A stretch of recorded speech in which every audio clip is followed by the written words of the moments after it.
Terpencil, ada sebuah rumah joglo tua yang sudah ditinggalkan selama puluhan tahun. Warga menyebutnya Omah Cagak Lima, rumah dengan 5 tiang utama. Semua orang tahu rumah itu dulu bukan rumah biasa. Itu adalah tempat penampungan bayi-bayi yang tidak diinginkan di zaman kelaparan dulu. Bayi-bayi yang tidak sempat diberi nama. Bayi-bayi yang tidak sempat menjerit panjang. Warga percaya tangisan mereka menetap di antara dinding rumah itu. Tidak ada yang berani mendekat, sampai seorang pemuda bernama Daru datang dari kota. Malam pertama, Daru menertawakan cerita warga.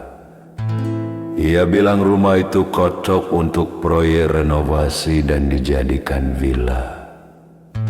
Saat malam datang, ia tidur di ruang tengah. Lampu minyak redup angin pelan sunyi. Tepat pukul 2 dini hari, Daru terbangun. Bukan karena suara, bukan karena mimpi, tapi karena ada sesuatu yang sedang mengisap ujung jarinya. Bukan gigitan, ciuman, tapi isapan lembut seperti mulut bayi. Ia menatap tangannya, tidak ada apa-apa. Namun suara itu terdengar jelas. Cek, cek, cek. Suara bayi menyusu. Daru memaksa dirinya tidur lagi. Namun rumah itu mulai bernapas. Dindingnya mengembang dan mengempis pelan seperti paru-paru. Malam kedua, suara tangisan bayi muncul, tapi bukan satu. Puluhan, seolah mereka saling berebut suara. Tapi ada satu suara yang paling jelas, suara bayi yang tidak menangis, suara bayi yang tertawa. Tawa kecil, pendek, basah, tawa yang bahkan bukan tawa manusia. He he he he. Daru berdiri, ia menyalakan lampu. Dan semua bayangan di dinding berubah bentuk menjadi bayi tanpa wajah, merayap ke arahnya. Daru memejamkan mata, mereka hilang. Malam ketiga, Daru memutuskan keluar. Ia tidak tahan, tapi pintu depan tidak mau terbuka. Pintu itu lunak, bukan kayu lagi, seperti daging yang masih hangat.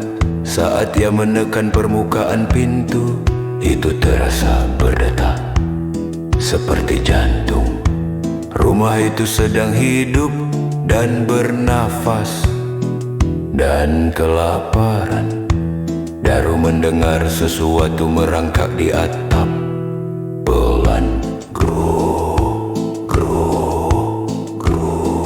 lalu sesuatu jatuh di belakangnya. Seorang wanita berkain putih, wajahnya tidak punya mata. Matanya hanya lubang hitam basah dalam. Tangannya memegang sesuatu, seorang bayi. Tapi bayi itu tidak punya kepala, namun tetap tertawa. Wanita itu mendekat, perlahan, sangat perlahan. Ia menyodorkan bayi itu ke arah Daru, seperti meminta Daru untuk menggendongnya. Dan saat Daru mundur, rumah itu menutup jalan keluar di belakangnya. Dinding melengkung, melipat dan menelan ruang. Rumah itu menutup dirinya sendiri. Hingga hari ini, warga tidak pernah melihat Daru keluar. Rumah itu sekarang lebih besar, lebih gelap, dan lebih sunyi.